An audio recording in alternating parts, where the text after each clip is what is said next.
Dan Bucatinsky, Emmy winner. That's got a nice sound to it, eh? No complaints. No complaints from me. How the hell did you do it last year? You know something? I have no idea. I honest to God, I have to say that the nomination, people say this all the time, getting nominated for me was such a shock.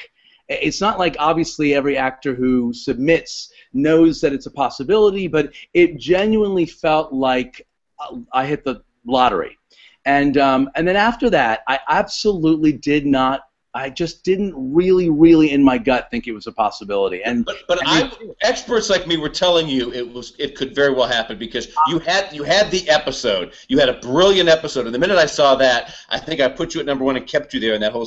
I admit I thought it was a long shot, that nomination, and was very surprised when I saw it. Pleased but surprised. But the minute you got it and had the episode, I thought, wow, Dan's going to really do this. Well, I was very lucky to have an episode like that. I mean, honestly, in a lifetime, an actor only can dream of having an episode like last season's episode between me and Jeff Perry. You know, so many things go into something like that. The writing and your partner and the amount of variety that we got to play in one episode is something that, for a guest actor, is just a dream. You know, a lot of times you get 2 or 3 scenes in an episode and you're pretty much playing something within the same wheelhouse, but they really let this character play the dad and the husband and you know, the seeker of the truth and the screaming fights. And of course, last year taking off our clothes, I'm sure, didn't hurt. that was a nice change. Now, do you have an episode like that this year? I was very lucky this year. There was a lot of sort of similar dynamics happening. I mean, not too many shows do you get to say that your husband pimped you out to the vice president's husband and then framed you by taking pictures hoping that he would make a pass at you, but not ever really imagining that you would sleep with him. Well, all that happened, and then the vice president's husband was murdered. And in seeking the truth about that, I got myself in a lot of similar scenes, I think, than last year. I did manage to keep my clothes on this year, so it's anybody's guess. But you know, I was very proud of many episodes this season. I think the relationship between Jeff Perry and me got to a fevered pitch again this year, and I was proud of, ultimately, you know, spoiler alert, if you haven't watched it, if you haven't watched all of season 3 yet, you know, close your ears and close your eyes. But everything that led to my murder this season was extremely emotional, volatile, complicated, and finally, the episode I submitted was the episode called Kiss Kiss Bang Bang, which had in it the parallel of James's murder with a kind of, it was almost like a short film in the middle of the episode, a series of 4 to 6 flashbacks that chronicled the entire love affair between Cyrus and James. So there was these romantic, flirtatious scenes and scenes of me dying in the street. So there is a lot of drama, there's a lot of emotion, and I ultimately picked that one because I think it packed the biggest punch. You can't really top dying on camera and being gutted. I know, there's suckers for that. With Scott Foley sitting at your feet for a 5-minute, you know, bleed out scene. So we'll see. We'll see. I listen. I'm already feel like such a winner having been able to be on that show, getting to act material like that with a cast like that. It would be gravy this year, but I definitely think the material was there. Now, did winning an Emmy change your life? I mean, there's certainly one thing you can say about it, in addition to it was a great thing, wonderfully for an actor, because you don't have a lot of screen work in recent years. You've segued into producing, you've turned into writing, you've always done a lot of that, but I'm saying that you weren't first and foremost known as an actor before. But now with an Emmy, they might think, Dan Bucatinsky, actor, and then, oh yeah, and a producer, writer. Has it changed your life in a significant way, or career-wise, do you think? Or does it have the potential to down the road? I think it has the potential to. I mean, I think the fantasy that the minute it happens, people are banging down your door.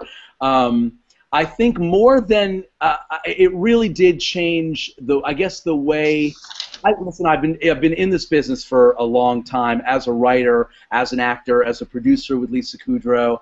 I think more than anything, it surprised a lot of people, mostly those who were not watching Scandal, who did not imagine that I would be sort of in that position where an Emmy came my way in front of the cameras. So I think a lot of people came out of the woodwork who were saying like, wow, we didn't even realize you were still acting, or it definitely reminded people that's sort of where I always started. I came to Los Angeles as an actor, and that was always my first love. Many of the projects I did over the years were sort of a means to an end for me, hoping to eventually work my way back to a situation like this where I could play a role as amazingly as this was. The Emmy sort of was an amazing, sort of 20 years later than I had probably imagined, validation of something that I've always loved to do and always wanted to do. So for that reason alone, I think on a personal level, I will forever be changed by it. Certainly career-wise, the agents are very happy. It puts me in a different category, I think, in terms of the kind of work that can come my way, a certain amount of credibility. But you know what? At the end of the day, it really is. It does still. We're all still in the same boat. Certainly the actors, looking for the role that matches you perfectly, material that you fit and fits you, like the way that James did for me. Those things are few and far between. So I think that the jury is still out in terms of what it may mean for me in the future, but it definitely changed me personally, and I certainly am looked at differently now when I go to meetings and when I am working. We're now shooting The Comeback again, which is a lot of fun. Yes, let's talk about that, because I helped Lisa get her nomination back for the first Comeback. By the way, I don't know if you know this story, but she this was in the days when you had a judging panel to determine the first round, so that you would have a runoff down to 10 or 15 finalists. They had to submit an Emmy. I saw what she was submitting. Went, no, submit the Jay Leno episode. She was very gracious and said, okay. And then she got nominated. Now, who knows? She probably would have got nominated anyway. But the fact that so I'm emotionally invested in Lisa and you at the Comeback at the Emmys, in other words. So tell us about this. You know, the Comeback was a very unique project. In 2005, it was a little ahead of its time. By HBO's own admission, they sort of always talk about the Comeback as that was the year HBO wasn't behaving like HBO. A network that normally had the reputation for keeping things on the air and letting them find their audience and letting them be ahead of their time a little bit. That was a year when there was a lot of content on HBO that was sort of about the business. And this one was like the very, very beginnings of reality television. I think we were ahead of our time. So it played one season. We got nominated for several Emmys, including Lisa's. And by the way, she always credits you for helping with that. So don't think that you're the only one who knows. She definitely. Okay, good. But and we are grateful for it. And her performance in it and her depiction of Valerie Cherish is, to me, one of the greatest comedic performances in television history, and has been stated that over the years. And I think one of the things that have happened over the 9 years since we've been on the air is this unbelievable groundswell of support for the show. People who found it on HBO Go, people who found it on DVD, and and reality television and TV in general have caught up with the message that show was.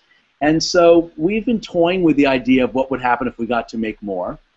And after a conversation with HBO and a meeting of the minds, we were given the opportunity to make 6 more, which we're shooting very quickly this summer. We're done in 3 more weeks. 6 very, very dramatic, relevant, edgy, current, and satisfying episodes of The Comeback. And I think Lisa is more, on her game as this character than I've ever seen before. I'm back as Billy Stanton, her publicist, her volatile and emotional publicist. It's been a lot of fun to play that part again and to produce the show with Lisa and Michael Patrick King. They've made a brilliant 6-episode series, 2 of the comeback, and it's going to be on before the end of the year. So I'm very excited. Do you know, there was something else that the comeback did. It certainly did presage reality TV, but it also hinted of what was to come, and I don't know even how to describe it. I was talking with Ricky Gervais doing one of these webcams last week. He was defining the genre as embarrassment, squirm-inducing television humor. He's, you see a lot of it now with Community or The Office. His Office was certainly probably a fantastic example of that. Totally. But Comeback was too. I had never seen anything like that before. Just let a scene go as long as you can to make the people feel uncomfortable. And I thought this is dangerous in a way, comedically and dramatically. And now I get it. Now I fully understand what was happening then, and it was pioneering in its way. There was so much about that show that was pioneering. I think so. And I also think the depiction of a woman who was sort of unafraid of putting her face towards the fire and letting it stay there until, it's sort of like, it really is this idea of how long can you stay on a scene when any kind of humiliation is happening. Certainly the business is one where we have to deal with failure and success and our egos and humiliation all the time. But the audience doesn't normally see that. And here you have somebody who so desperately wants to feel the camera presence on her and a sense of relevance all the time, and the notion that her heartbeat is sort of dependent on it being seen by by a camera, is something that I think we've become more used to with all of the housewives and all of the other reality stars and people who want cameras following them around. So now we've upped the game, and now it's about a higher level of relevance, an actress's ambition, her awareness of who she is within the same confines. And it really was a challenge, how we could make a show that was ahead of its time, and now that time has caught up to it, and what's the next chapter? And I think it's going to be very satisfying. All right, here's the big question for you then, Dan. Where will you compete at the Emmys? 6 episodes means you can pull that bullshit of it's either True Detective, a miniseries, or does that have to be 8? No, it's 6, I think, right? Or a comedy series in this case, I guess. Yeah. Listen, I have my preference. I think it's up to HBO. To some degree, this could be looked at as the second season of a series that has already been in the comedy category, and Lisa up and nominated in the comedic actress category. I feel like we have a shot there because there are so many fans of the comeback. I feel like even though there's 6 and it's like a mini event, I'd love to see Lisa win for Best Actress in a Comedy. I don't necessarily see her, this is my opinion, I don't necessarily see her competing with Dame Judi Dench for a mini-series. That's right. And because that's got nominations there before, of course it has to compete there. I hadn't thought of that. Yeah. Look, speaking of this whole arbitrariness of the Emmys, you took some flack in Variety a month or 2 ago, or maybe it was just a few weeks ago, of being a classic example of somebody who has a role that, in your case, classified as guest on Scandal, that really is, as they were saying, a regular role. And they used other examples. They used, Uzo from Orange is the New Black, Ray Romano from Parenthood. Where do you stand on that in terms of your own role? Is it really guest? Come on.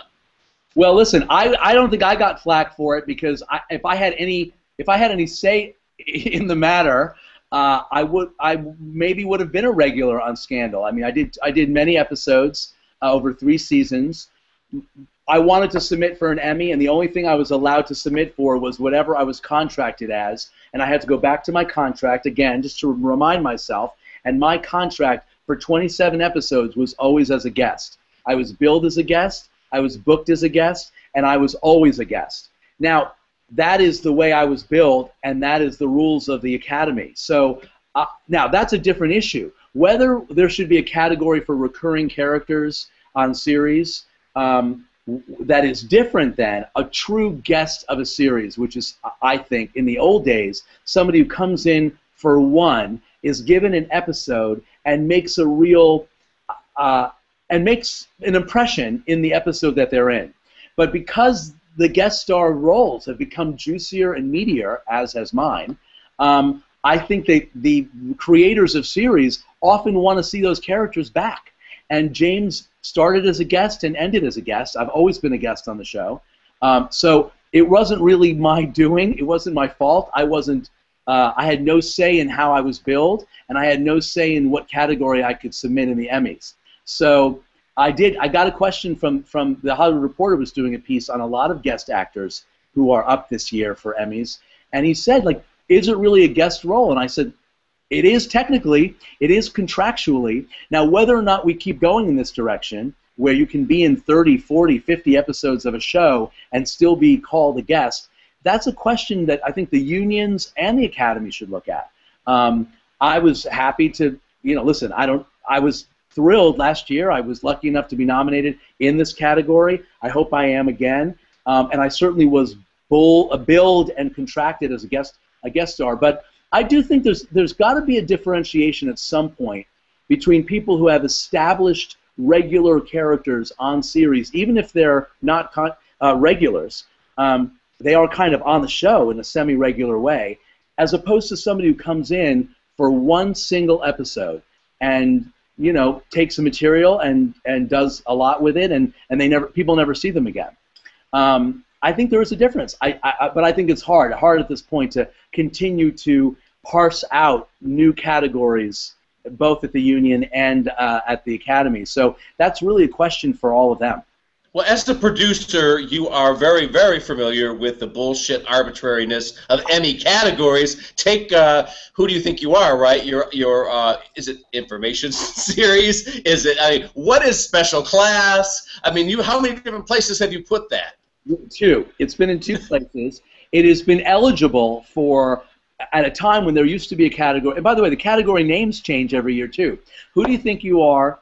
Which I hope is up for it's nominated again this year because we're so proud of that documentary series. But one year we were up in nonfiction programming because guess what? It's nonfiction programming. And then one year we were up in reality. And we got nominated when we were up in reality, and we weren't nominated the year we were in nonfiction. The truth is, it's kind of both. And so they do leave it to the discretion of the producers. And people try their luck at different things. What did I just read about? Somebody this year was trying their luck. Another show was trying their luck in comedy. Maybe it's not Orange is the New Black, is it? Trying their luck in comedy because it hadn't paid off in drama. But I can't remember. Right. Mm-hmm. Yes. And I think that the notion of that being an option to any show that can either be comedy or drama or miniseries or fiction or nonfiction or reality, I think that, I guess there's a lot of gray areas, and they leave a lot to the discretion of the producers. If you feel like you can compete in this category successfully, go for it. And I think they do that with a lot of producers. Well, let's explain with Orange is the New Black what I meant by that, because I think you were thinking of Shameless. Orange that's it. It was Shameless, yeah. Yeah, Orange is the New Black decided it was a drama early on in the award season and went up against House of Cards as a drama, and then all of a sudden they realized they don't have any luck. So for the Emmys, they switched over to comedy quite shrewdly. I think they can even win this award. But Shameless did what I thought was against the Emmy rules. It used to be that once you have competed and established yourself as one classification of a show, they change from drama to comedy, and they allowed it this time. I was very surprised. I thought Ally McBeal did that back in the 90s. Did they? I think you may be right. I thought unless Ally McBeal from the very beginning started as a comedy, and I think it was one of the first hour-long shows that wanted to submit as a comedy. Again, you bring up a really good point, which is how do you here's the thing. Television is changing so much. What constitutes television? What's a technically, Netflix is a digital download, and should that not be considered web content? Should that not be, whether something's hour-long or half-hour-long, whether it's comedy, whether it's drama. What if you have a half hour that seems like a comedy, but it's more dramatic? Or you have a drama that's hour-long, but it's really more comedic. The categories now are all blending and shifting, and what we digitally watch and what we watch on our computers and what we watch on our TVs, it is ever-changing. And I think one of the reasons why the Academy has to sort of embrace the producer's willingness and desire to try to find the right classification for something, it has to do with that. But I think we're going to reach a time, maybe several years from now, where all the classifications are different, because guest stars are now on for 30 episodes, and hour-longs are comedic, and comedies are only hour-long, and I think it's sort of fair game. I think you're right.